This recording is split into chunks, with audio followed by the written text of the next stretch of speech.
Pensemos en esto por un momento. Un país entero está a punto de ser el centro del mundo, de celebrar la paz y el deporte en unos Juegos Olímpicos. Pero a solo 10 días de que empiece la fiesta, ese mismo país decide girarse y apuntar sus armas contra sus propios estudiantes.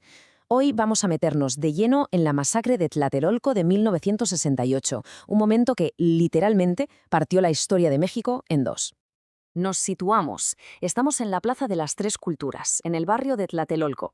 Es el 2 de octubre de 1968. Hay miles de voces en el aire, cánticos, energía, pero por debajo se nota una tensión que casi se puede cortar con un cuchillo. Algo está a punto de estallar. Y aquí viene lo más tremendo, lo que de verdad pone los pelos de punta, el telón de fondo. En apenas 10 días iban a empezar los Juegos Olímpicos de la Paz. México quería dar una imagen al mundo de modernidad, de progreso, de armonía. Pero la realidad en sus calles, bueno, la realidad estaba a punto de contar una historia muchísimo más oscura. Y todo se vino abajo en cuestión de minutos. A las 5 de la tarde, la plaza era un hervidero de gente. Pero poco después de las 6, unas bengalas iluminaron el cielo. Y no eran de celebración, eran la señal. De repente, el sonido de los disparos lo silenció absolutamente todo. Porque esto no fue un accidente, ni un disturbio que se fue de las manos. Fue una emboscada. Y esta es la gran pregunta, claro. ¿Qué fue lo que llevó al Estado mexicano a responder con una violencia tan brutal a un movimiento que estaba liderado por sus propios jóvenes? Para poder entenderlo tenemos que dar un paso atrás y mirar el panorama completo. Y es que, para encontrar respuestas, lo primero es entender que lo que pasaba en México no era algo aislado, para nada. Era más bien el eco de un mundo que estaba en llamas. El año 68 fue un año que lo cambió todo, en todas partes. De París a Praga, de Tokio a San Francisco, había una ola de protestas de jóvenes que lo cuestionaban todo: la autoridad, la guerra, los valores de sus padres. El movimiento mexicano era, sin duda, una pieza más de ese puzzle global. Y es que si miramos las pancartas, las similitudes son increíbles. En México se pedía libertad y el fin de los abusos policiales. En París o en Praga se luchaba contra el autoritarismo. Las ciudades eran distintas, sí, pero el espíritu era exactamente el mismo, un pulso directo al poder. Y esta cita, la verdad, lo clava. Da igual la ideología o quién estuviera en el poder en cada país. El motor que movía a todos estos jóvenes era un sentimiento universal de que las cosas no estaban bien, de injusticia y unas ganas enormes de cambiar el mundo. Vale, con ese espíritu global en mente, volvamos a México. ¿Cómo se encendió exactamente la chispa que provocó un incendio tan grande?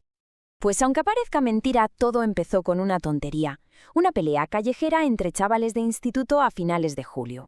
Pero la respuesta de la policía fue tan brutal, tan desproporcionada, que echó gasolina al fuego. El punto de no retorno fue el famoso bazucazo contra la puerta de una escuela. Ese acto de violencia del Estado consiguió algo que nadie había logrado: que estudiantes de todas las ideologías y universidades, que hasta entonces eran rivales, se unieran en un frente común, el Consejo Nacional de Huelga. Y ojo que sus demandas no eran nada del otro mundo ni buscaban una revolución. Eran 6 puntos muy concretos y profundamente democráticos. No pedían derrocar al gobierno, sino que rindiera cuentas. Querían que se acabaran las leyes represivas, que se liberara a los presos políticos y, lo más importante, sentarse a hablar cara a cara con el presidente. En resumen, pedían algo tan básico como diálogo y justicia. Pero el gobierno no tenía ninguna intención de dialogar. Su respuesta fue todo lo contrario: más intransigencia y una escalada de violencia que ya no tendría freno. Esta frase del presidente Díaz Ordaz es para helar la sangre. La vendió como una oferta de paz, pero vamos, era una amenaza en toda regla. El mensaje era cristalino: o aceptan mis condiciones, o esta mano que ofrezco se va a cerrar en un puño.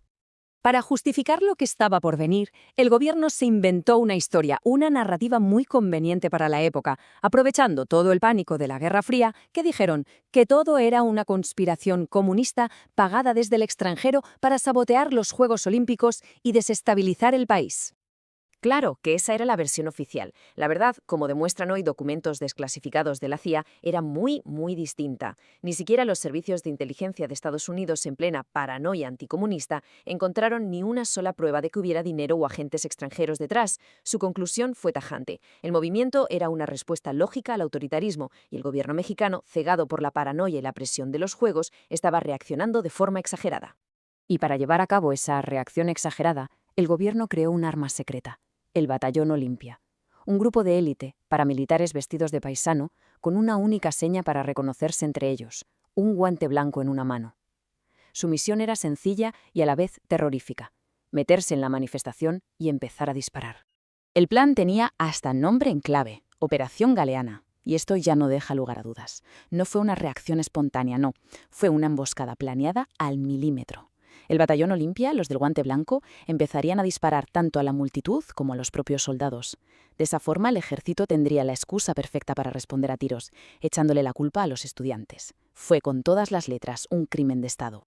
Pero los efectos de ese crimen de Estado no acabaron esa noche, ni mucho menos. Sus ecos siguen resonando en México a día de hoy. Después de la masacre, el Estado impuso un silencio de plomo. Censuraron a la prensa, negaron lo que había pasado. Pero no se quedó ahí. Se lanzó una campaña de represión sistemática contra cualquiera que pensara diferente. Un periodo oscurísimo conocido como la Guerra Sucia, lleno de desapariciones y torturas. A pesar de todo, no consiguieron borrar la memoria. Tlatelolco se convirtió en un antes y un después. Aunque aplastaron el movimiento, la brutalidad del gobierno destrozó por completo su legitimidad moral. Y esa herida abierta, fue la que inspiró a nuevas generaciones de activistas y plantó la semilla de la lucha por la democracia en México, una lucha que tardaría décadas en dar sus frutos. Y el camino para romper ese silencio oficial ha sido una pelea de décadas. Tuvieron que pasar casi 30 años, hasta 1997, para que se creara la primera comisión de investigación. Luego vinieron fiscalías especiales y, finalmente, en 2024, el informe final de una comisión de la verdad que lo confirmó todo. La masacre de Tlatelolco fue un crimen de Estado. 2.619. Este número no es el de los muertos de Tlatelolco, una cifra que, por cierto, todavía hoy no se sabe con exactitud. No, este es el número de víctimas de la violencia de Estado que la Comisión de la Verdad ha podido documentar solo en el periodo entre 1965 y 1990, una cifra que nos da una idea de la escala real de la represión. Y todo esto nos deja con una última pregunta. Después de más de 50 años de lucha, con informes que por fin cuentan la verdad y monumentos que honran a las víctimas, ¿qué significa de verdad hacer justicia para una herida tan profunda? ¿Se puede llegar a reparar por completo? Es algo sobre lo que, desde luego, merece la pena pararse a pensar.